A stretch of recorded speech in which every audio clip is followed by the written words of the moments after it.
Welcome to Chapter 6, Section 3, where we're going to be talking about age structure diagrams and how you can use an age structure diagram to determine if a population is growing or declining. The numbers of males and females in young, middle, and older age groups determine how fast a population grows or declines.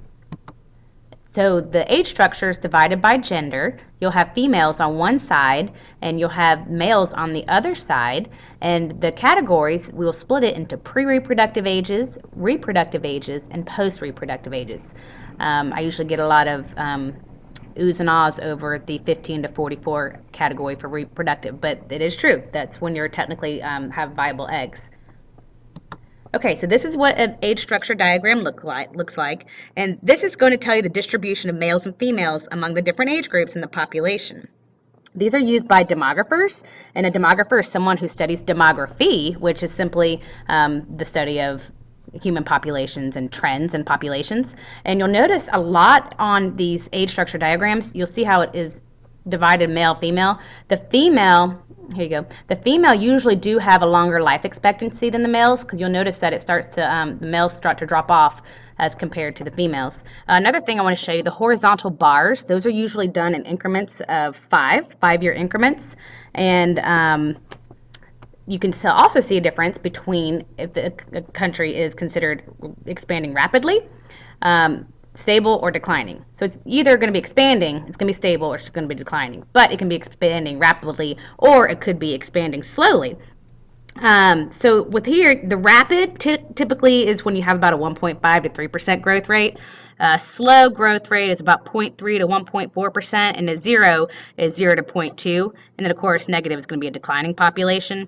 But when you see we call this a population pyramid when it's going to be growing. When it's expanding, it looks more of a pyramid shape. When it's stable, it typically looks more like a column through the reproductive stage, all the way from pre-reproductive to reproductive. It's going to look more like a column. And then if it's declining, it typically, for the reproductive stage, looks like an upside-down pyramid. Okay, so here is, now these age structure diagrams can show you a lot of things. It can show you that if you have a developing country down here, and let's say you decide to put restrictions and regulations, or even if you didn't, even for whatever reason the growth rate stopped, it would still take at least another 50 years if we assume that there's not a large increase in death rate. It would take another 50 years for the population to settle out. It would, because they're pretty much already there. There's already all the females in pre-reproductive that are going to be producing babies later.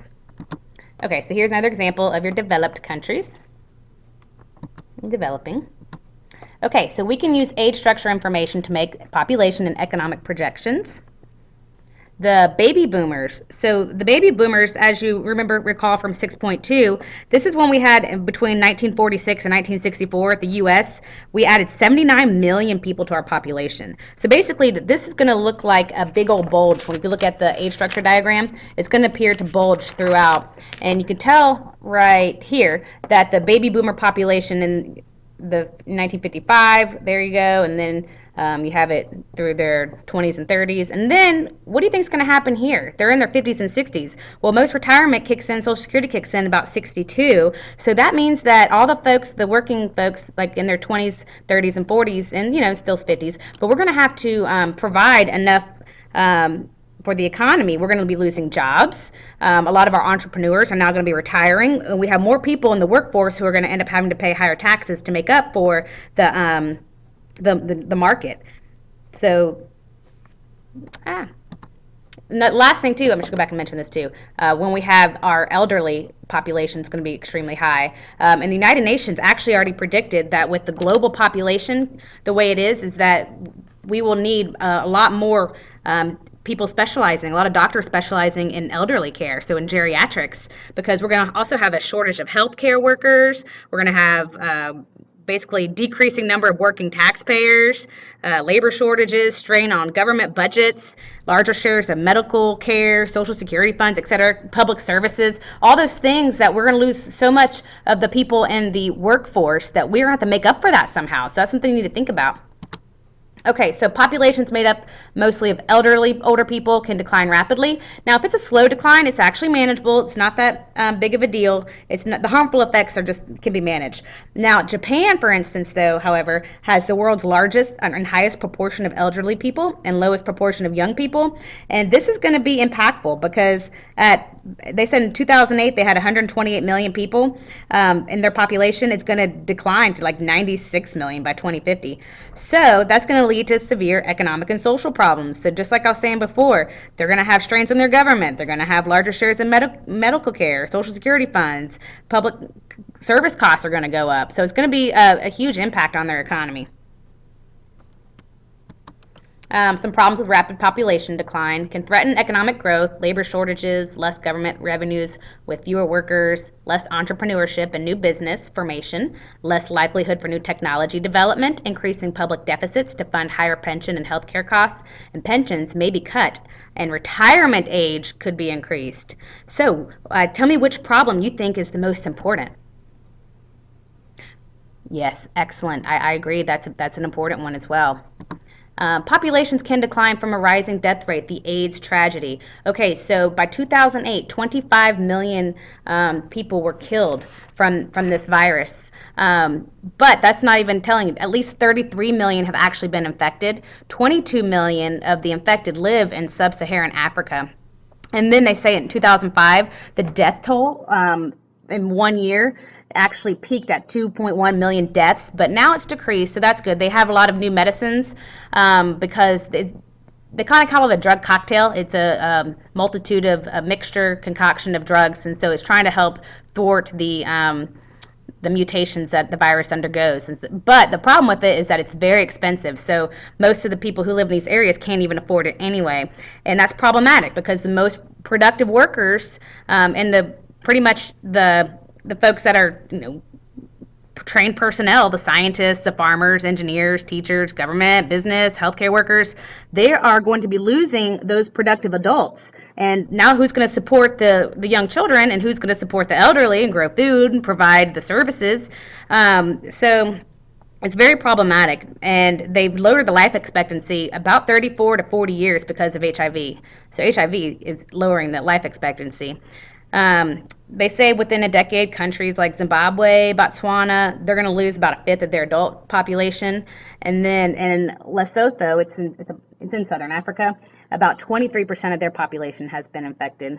So it used to be that the first killer, well, actually, right now, the first killer worldwide is heart disease, but the second killer, leading killer worldwide, is infectious diseases. And it used to be, TB and malaria, but now it's HIV.